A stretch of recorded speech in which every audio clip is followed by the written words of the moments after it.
दुकान बड़ी जल्दी तैयार कर दिया डीलर ने, है ना? सही किया उसने एकदम। सनी बच्ची कौन है? देखो यहाँ पर बैठ के पढ़ रही है। प्यारी लग रही है। बेटा सुनो, नाम क्या है आपका? सोफिया। बेटा आपकी मम्मी पर कहाँ है। है? सुनिए जी एक आई मिनट मैडम। जी मैडम बुलाया? हाँ ये बच्ची हाँ मेरी है। कोई गलती कर दी क्या? अरे नहीं, ये कोई गलती थोड़ी करी होगी इसने। मैं बस ये बोल रही हूँ, आप यहाँ पे क्यों लेके आए? आप काम कर रहे हो, आपको अपनी बच्ची से प्यार होगा, लेकिन घर पे छोड़ देते ना, रहती है परिवार में और कोई होता। अब यहाँ पे ये बैठ के पढ़ रही है, गलती से कुछ गिर गया तो आपको यहाँ नहीं लाना चाहिए अपनी बच्ची को। चाहता है अपने बच्चे को अपने साथ दर दर की ठोकरें खाने के लिए साथ में घुमाना। वो तो मजबूरी है, इसलिए इसको यहाँ लेकर आई हूँ। पूरी कैसी मजबूरी? मैडम मजबूरी ये है कि वरना कोई नहीं है, इसके पापा इस दुनिया में है, इसे घर पर अकेला नहीं छोड़ सकती, क्योंकि आप तो जानती हैं आजकल का माहौल कैसा है। मैं मजदूरी करने आती हूँ तो अपनी बेटी को अपने साथ ही ले आती हूँ, सामने रहती है, कम से कम सुरक्षित तो रहती है ना।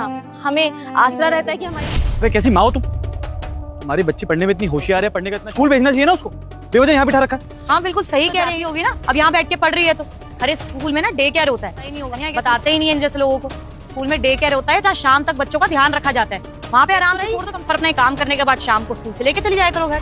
अरे मेम साहब, आप लोग क्या पढ़ाने की, हमारे पास इतना कहाँ से पैसा आएगा कि हम अपनी बिटिया को पढ़ाएं? जानते हैं ना कि हम मजदूरी करते हैं, दिन का 300 रुपए दिहाड़ी। अब उसमें हम घर का खर्चा चलाएं, राशन चलाएं, बच्चे किराया दे, बिजली का बिल दे, या 2 वक्त का खाना क्या करें? हमारे पास पैसा नहीं है मैडम, इसलिए हम नहीं पाते।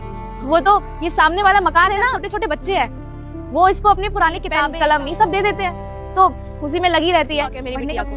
पर क्या है ना, हम गरीब लोग हैं, शिक्षा की तरफ अपने कदम नहीं बढ़ा पाते, और गरीबी में ही तो बहुत गलत बात है। अरे हर बच्चे को अधिकार होता है शिक्षा। वो देखो यहाँ बैठ के भी पढ़ाई कर रही है, और कोई बच्चा होता तो आराम। बेटा आपको पढ़ना अच्छा लगता है? हाँ, लगता है। देखा तुम्हारी बच्ची को पढ़ना इतना पसंद है, पर तुम स्कूल ही नहीं भेज रहा है कि महंगे स्कूलों में भेजो। गवर्नमेंट स्कूल भी तो होते हैं, वहाँ कहाँ इतने पैसे? जैसे मजदूरी का काम करते हैं उनको तो फ्री में पढ़ाया जाता है, पढ़ेगी लिखेगी, अरे तुम लोगों का ही नाम रोशन करेगी, में आगे बढ़ पाएगा। तुम्हें पढ़ाना चाहिए इस बच्ची को। हम जानते हैं मैडम, दाखिला आसानी से हो जाता है, कम पैसों में हो जाता है, किताबें सब कुछ मुफ्त में मिलता है। लेकिन आप बताइए, दिहाड़ी मजदूरी करने वाले लोगों का कोई एक जगह स्थायी घर तो होता नहीं। काम मिलता है कहीं 6 महीने का, कहीं 4-5 महीने का, कहीं 3 महीने, बोरिया बिस्तर उठाकर चल देते हैं।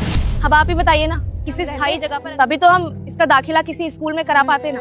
अब हम भी जानते हैं कि हमारी बिटिया अगर पढ़ेगी लिखेगी बहुत ही सक्षम बनेगी। कहती है डॉक्टर बनना चाहती है, डॉक्टर बनना चाहती हूँ, पर शायद मजबूरियों की वजह से सपना ही रह बनना चाहते हो, लेकिन क्यों? और भी तो इतने प्रोफेशन है, आपने वो चूज नहीं किया, डॉक्टर क्यों बनना चाहते हो? पैसों की कमी की वजह से ना मेरे पापा की जान चली गई है, और अब मैं और किसी गरीब के पापा की भी जान जाए। मैं ना एक बड़ा सा हॉस्पिटल खोलूंगी और इसमें ना सभी गरीबों का मुफ्त में इलाज करूंगी।